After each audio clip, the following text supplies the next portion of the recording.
If I'm being honest, most filmmakers should stay away from the Canon R5 Mark II. There's a lot to like about this camera. It produces great images, it has up to 8K raw internal recording, and even has access to C-Log 2 for more dynamic range. But it has some serious flaws that you need to know before picking up one for yourself.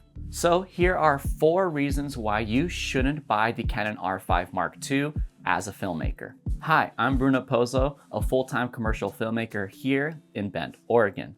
I make weekly content on filmmaking gear, techniques, and how to make money with your camera. Like and subscribe if you want more. Now, the first reason you'd want to avoid the Canon R5 Mark II as a filmmaker is its poor 4K 60 and 4K 120. Unfortunately, for whatever reason, this camera has line skipping when you enter 4K 60 and above. And if you're not familiar with what line skipping is, essentially instead of reading out the whole sensor from top to bottom, it's reading out every other line. Hence the 8K sensor, half of that would be 4K, so every other line. But when you do that, you run into weird visual artifacts. And the main thing you'll notice is that the video looks a lot softer and not really like tack sharp. And that's crazy to me, especially because I came from the Canon R6 Mark II, which had absolutely beautiful 4K 60. Granted, it didn't have 4K 120, but the 4K 60 was more than enough. It was super sharp, and I think it was probably the best 4K 60 on the market at the time. And I take that back. It probably still is the best 4K 60 on the market right now. So the fact that this camera seems to have a worse 4K 60 is really disappointing. So if your content relies heavily on having good quality 4K 60 and above, then you definitely want to skip this camera.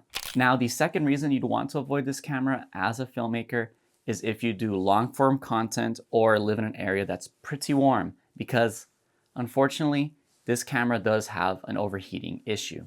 Now, I haven't personally overheated the camera, but I've gotten that warning quite a few times when I'm just filming in 4K 24, doing long form like podcast recordings. And I live in Bend, Oregon, and right now it's winter and it's really cold. It's like below freezing some days.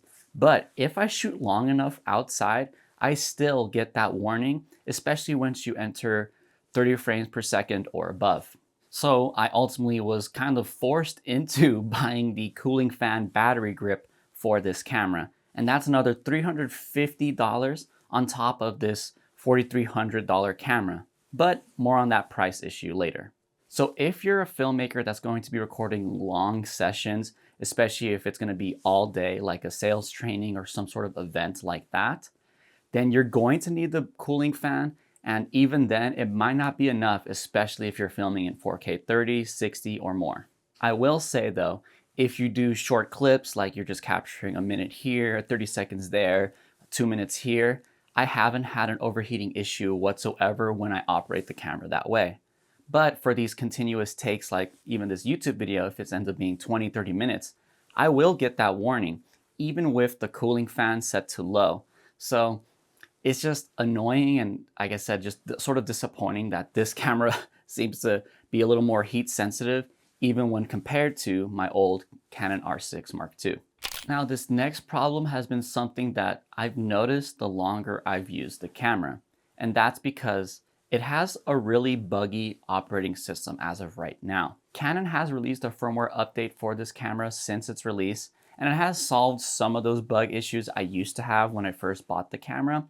But for some reason, it still is kind of buggy. It sometimes stutters when I try to press a button too quickly. It'll have a second where it pauses before it loads the screen that I told it to load.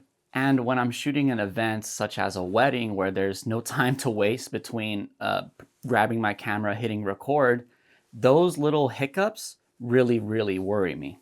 I'm sure that Canon can fix these over time with the firmware updates, but the fact that this camera shipped like this is kind of surprising. Another bug I've run into is that when I press the play button to review whatever I've shot, it seems to go to the second to last video or photo that I took.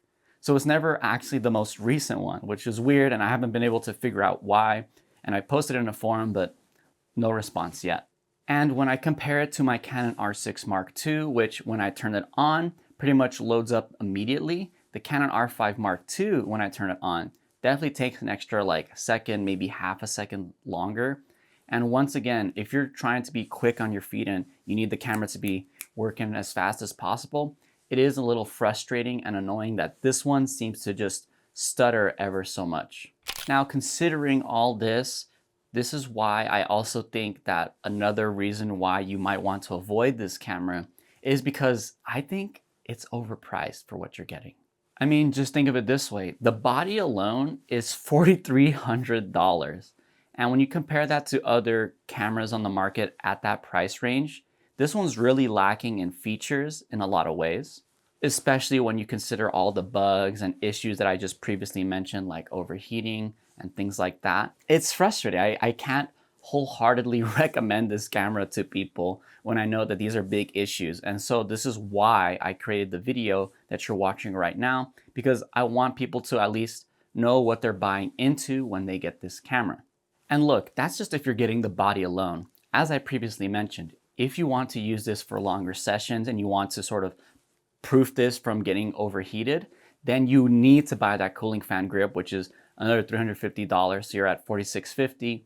And then the CF Express Type B card and the SD card if you need good storage ones with high quality ones so you can actually take advantage of all the features that this camera has to offer, like the 8K internal RAW recording. Then that's like another few $100s each. And you're like around $5,000 plus just to operate the camera. And that's not even talking about lenses. And look, I'd give the camera a little bit more grace if, for say, the 4K 60 wasn't line skipped.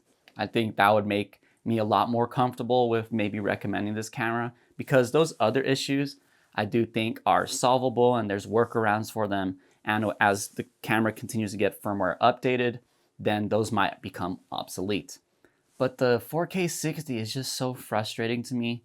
And like I said, if that's something that you rely on, then I definitely couldn't recommend this camera.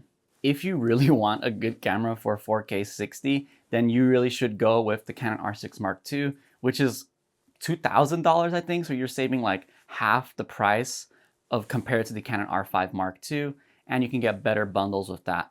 I think a more acceptable price for this camera would be closer to like $3,500.